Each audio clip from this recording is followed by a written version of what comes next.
Jiggle Knot with the 15. Sam, how do I overcome my lower back pain so I can get absolutely juicy? Serious question. You're the only doctor I trust. Okay, you're gonna wanna go out and kill a horse. You want to kill. Well, first off, you have to kill something perfect. So a white horse. This is not a joke. This is how you get. You find something perfect in nature, something beautiful that blows your mind, and then destroy it and crush it in your hand like this, and you'll succeed. All right, this is important. Clip this part because this is actual back pain advice, and this is actually a good deal. There's a lot of causes for back pain. There's different causes for it, and it's very likely that you're going to be unable to find somebody professionally, or even finding a personal trainer, but let alone a doctor. A doctor is going to have no idea what's causing your back pain. A doctor is going to the only thing a doctor can do is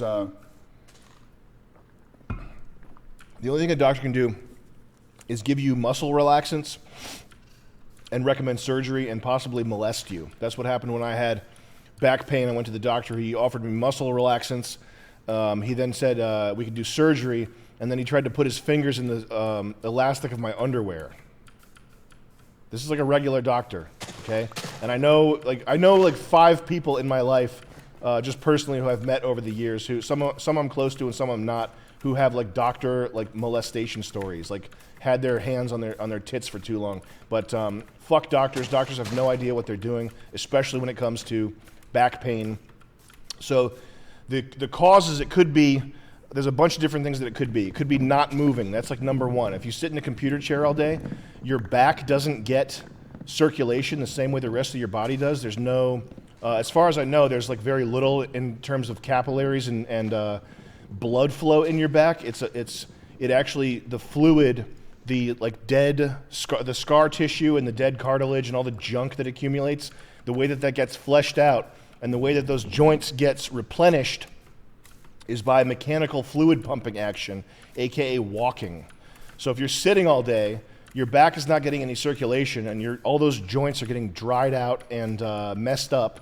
And the way that you fix that is by walking. So if you have really bad back pain, you can actually do yourself more damage by getting too much bed rest. If you lay in bed all day, you can watch your situation deteriorate and get worse if you're laying in bed all day.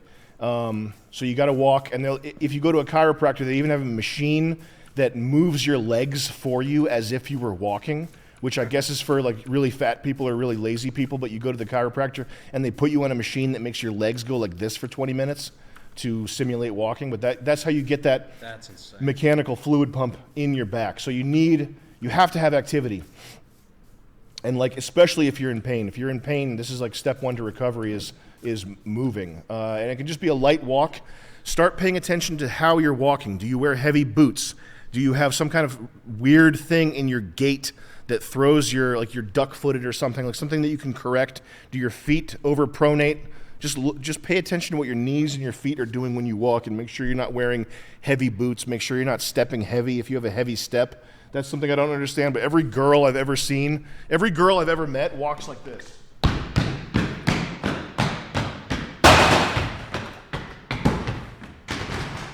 Every retarded, boneheaded, hot girl I've ever seen smashes their heels into the floor in a way that I can't believe that a 100-pound person is making this noise. But that'll definitely mess your knees up and mess your back up if you do that, so make sure you have a light step. But step one is movement, and my back has never felt healthier than when I was shadow boxing every day. So if you can get in 30 minutes of jumping around, it might magically make your back start to feel better. Another thing that's very good is traction. Traction is when you pull your back apart. You do this with inversion, or you can get this thing called the back bubble. Look that up. I had a back bubble set up on a squat rack so I could hang upside down because I was so heavy that the inversion table was hurting my ankles. The thing about inversion though is that it's going to pull your discs apart. And you never want to do crunches or do any kind of curling, or really any sort of motion when your spine has been pulled apart. So you go on YouTube and you see people doing inversion and traction, and you'll see them doing upside down sit-ups, which is insane, because the discs in your back are like ice cream sandwiches, and when you curve your spine like this, when you pull it apart and curve your spine like this, it's all the ice cream. That's your annular rim, annular disc, and your fucking whatever the middle, the jelly goo in the middle of your spinal disc is. I got a zit. Hold on a second. I'll pop it. Yeah, let me just get this here. Ugh! So inversion or a back bubble can be very good, but you have to be very careful when you dismount from your inversion that you don't really do anything other than shifting your body back to upright, and then stand there for 5 minutes and let your spine kind of go back into its normal position. Don't do anything like trying to tie your shoes after you do inversion. You'll fucking blow your back right out. Another big one is stress. If you have stress in your life, that can actually cause back pain, which is what caused mine for a good period of time. I dated this girl that didn't even know how to boil pasta. And I was this close to getting a domestic. Anyway, caused me a lot of back pain. So yeah, look for stressors in your life. Make sure you're sleeping in a good position. But the point here is that it's a mystery. Nobody's going to be able to tell you, oh, you're doing this, or you have, and there are personal trainers who they'll look at like the way that your hips are tilted, or they'll look at some aspect of your body, and they all have their little pet ideas. Like every personal trainer has some pet idea. Like this, the last guy I saw, he was big on keeping your rib cage tilted down like this. And that was his. Anytime one of these personal trainers reads some article and has some success with a technique, they'll decide that technique is the fix for everybody. And it's not. With back pain, there's so many different sources of possible back pain that it's like solving a mystery. Don't get discouraged. Every day you got to wake up. What am I going to do to solve my back pain today? There's a new thing I haven't tried. I'm going to go try this. Make sure you're hydrated. Make sure you're not staying up too late. Staying up late will destroy your back. Like all these things, all these weird things. There are sources of back pain that you wouldn't think, but they're there. If you have a bad diet, all this stuff. Don't get the cortisol injection. That'll make your shit weaker. Look up Eric Goodman Foundation training. That's a good thing to try. Do not deadlift. Do not squat. Just don't. It's not. Listen, there's better ways to skin that cat. Okay, you can't. I know. Oh, I read on 4chan Fitness that if you don't squat, you're not a man.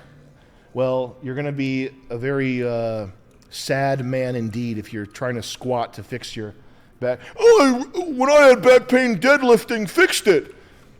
I don't believe you. I'm sorry. But yeah, back pain, don't get discouraged. Just every day you wake up, try something new. Really think about what is happening to your body. Think about, am I staying up too late? Like all the different variables that it could be. It takes time, but you'll identify it eventually. So hang in there. But it is a bitch. Yeah. That was a nice little ramble. How many did we lose on that one? We gained like 500. Okay. I think people feel like that's more common. Now I'm going to talk about testicular torsion. Okay. I have it right now. I'm experiencing it right now. And it's good.